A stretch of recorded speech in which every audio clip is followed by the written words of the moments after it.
Ibu bapak, saudari-saudara, sobat Komsos yang terkasih dalam Kristus, selamat berjumpa kembali dengan Renungan Minggu Komsos Gereja Santa Maria Immaculata Paroki Tarakan. Kita hari ini merayakan Hari Raya Pentakosta. Hari Raya Pentakosta adalah Hari Raya turunnya Roh Kudus. Dalam sejarahnya, Pentakosta sudah dirayakan oleh bangsa Yahudi, tetapi tidak ada kaitannya dengan Roh Kudus. Pentakosta dirayakan sebagai pesta panen. Setelah mereka panen gandum selama kurang lebih 7 minggu atau 49 hari, pada hari ke-50 mereka merayakan Pentakosta, perayaan syukur atas panen anugerah Tuhan bagi mereka. Orang Yahudi kemudian mengembangkan Pentakosta ini sebagai hari saat Musa menerima 10 perintah Allah di Gunung Sinai. Dalam tradisi gereja perdana, umat Kristen memberi makna baru pada pesta panen ini. Panennya bukan lagi panen gandum, tetapi panen umat. Pentakosta dirayakan pada hari ke-50 setelah Yesus bangkit. Dan pada saat itu banyak umat menjadi percaya kepada Yesus. Banyak orang bertobat dan menjadi murid Yesus. Dan itu dimaknai oleh para murid Yesus sebagai saat panen, di mana gereja bertumbuh menjadi semakin besar. Hari Raya Pentakosta dirayakan sebagai Hari Raya turunnya Roh Kudus, karena pertambahan jumlah umat adalah buah dari karya Roh Kudus. Roh Kuduslah yang menggerakkan banyak orang untuk kemudian membuka hati dan percaya kepada Yesus. Dalam Desah Para Rasul yang kita dengarkan hari ini, digambarkan bagaimana para murid berkumpul di suatu rumah. Mereka berdoa bersama. Ini sebetulnya adalah sebuah rangkuman dari peristiwa yang panjang, bahwa para murid bersama dengan Maria merenungkan, melihat kembali pengalaman-pengalaman mereka bersama dengan Yesus.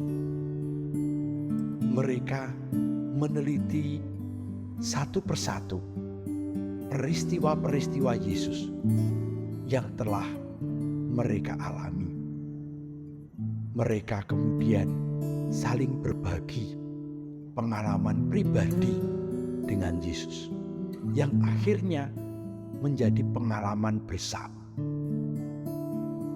Peristiwa Pentakosta adalah peristiwa rohani, di mana para murid yang secara pribadi mengenal Yesus saling berbagi pengalaman itu, dan akhirnya menjadi pengalaman bersama. Ada titik temu antara masing-masing orang dengan Yesus. Mereka itu kemudian bersatu. Mereka itu kemudian bersepakat untuk menjadikan pengalaman yang mereka alami bersama Yesus itu sebagai buah-buah pewartaan. Tentu saja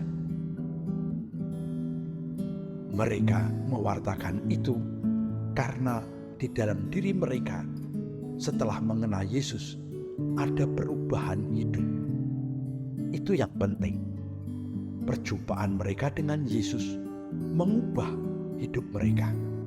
Dan sekarang Roh Kudus yang turun membimbing mereka, mengingatkan mereka akan pengajaran Yesus, menunjukkan kepada mereka titik-titik temu di antara mereka terhadap ajaran Yesus, membuat mereka semakin paham siapakah Yesus. Disitulah mereka kemudian berani keluar rumah.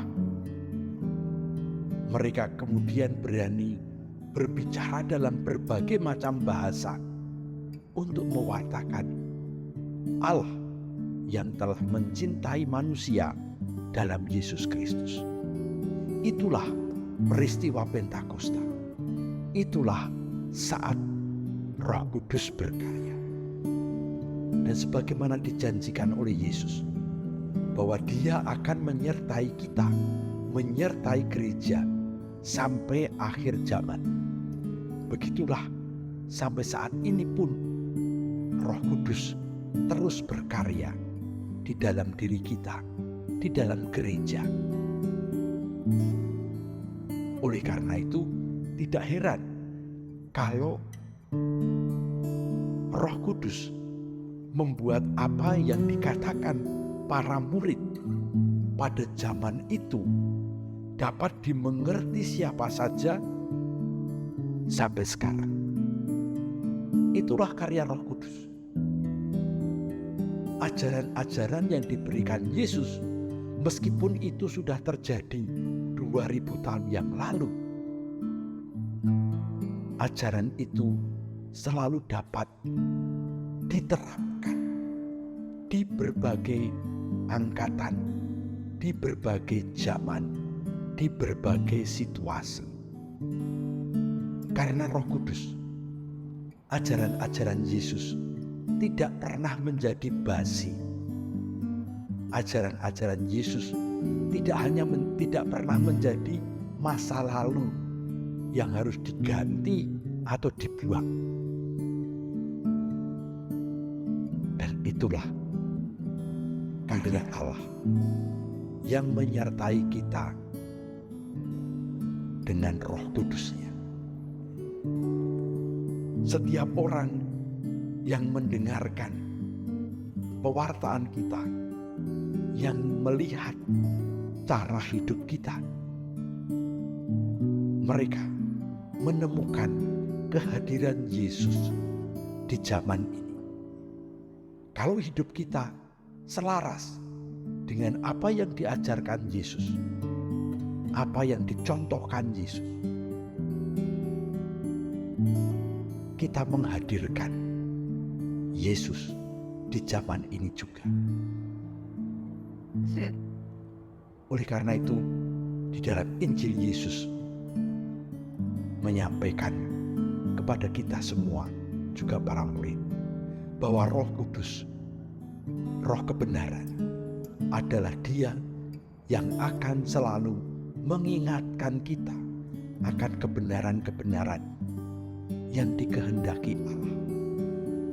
Roh Kudus akan mengajarkan kepada kita dengan bantuan terang cinta kasih-Nya, agar kita semakin mengerti bagaimana ajaran Yesus diterapkan pada zaman ini. Semoga Roh Kudus juga selalu menyertai dan menguatkan kita, dan kita memberikan tempat untuk kehadirannya di dalam hati kita. Datanglah ya Roh Maha Kudus, penuhilah hati umat-Mu dengan terang Roh Kudus-Mu, maka semuanya akan dijadikan baru, dan Engkau akan membaharui seluruh muka bumi. Amin.